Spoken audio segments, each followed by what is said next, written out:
Hello guys, basketball update tayo, PBA at NBA. So unahin natin yung NBA kung saan maraming basketball fans sa buong mundo ang nag-aabang dito sa NBA Finals kung saan sa ngayon ay naglalaro ngayon sa Game 3 ang Indiana Pacers sa kanilang home court laban sa Oklahoma City Thunder. At ngayon naglalaro ngayon ng OKC versus Pacers. So alamin natin mamaya kung sino ang kukuha ng 2-1 lead sa NBA Finals Game 3. So abangan natin 'yan ang resulta ng laban nila. So dito naman tayo sa PBA kung saan tignan natin yung updated team standings. Sa ngayon medyo dikit-dikit yung laban at di natin alam kung sino-sino ang kukuha ng 1 up to 8 spots para makapasok sa next round.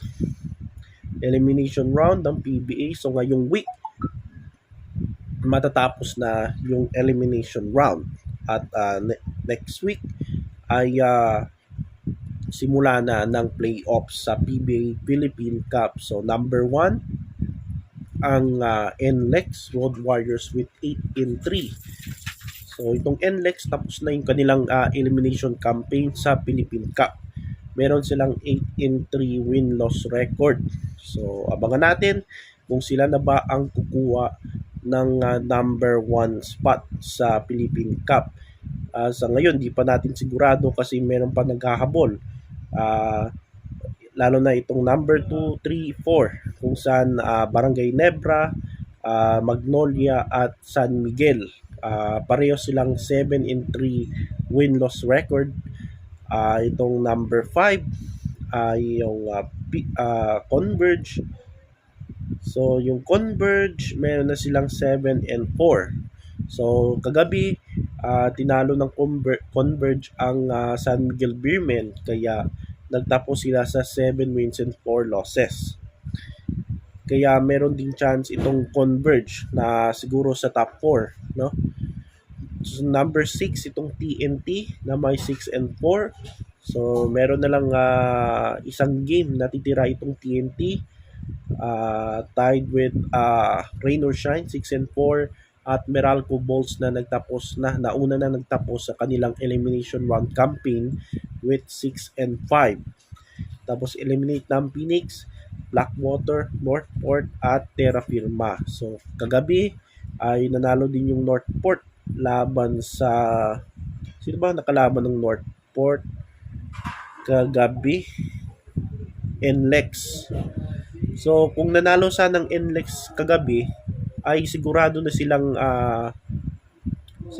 sila sa twice to beat at mukhang sila yung kukuha ng number 1 spot. So yan yung update sa PBA Philippine Cup. So malalaman natin yan sa Biyernes, bukas at saka sa mga susunod na laro.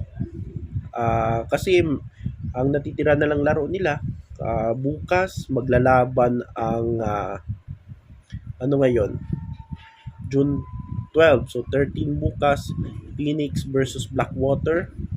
So eliminate ito, Phoenix at Blackwater.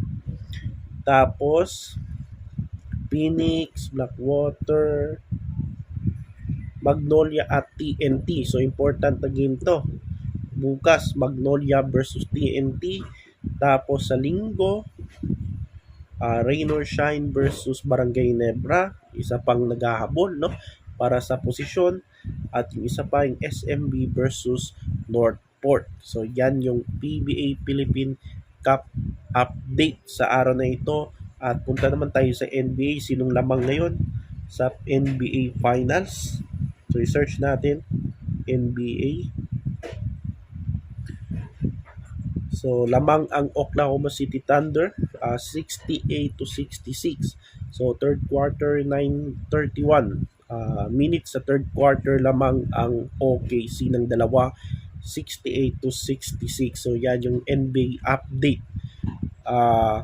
Mamaya malalaman natin kung sinong kukuha ng 2-1 lead. So yan yung basketball update PBA at NBA sa araw na ito.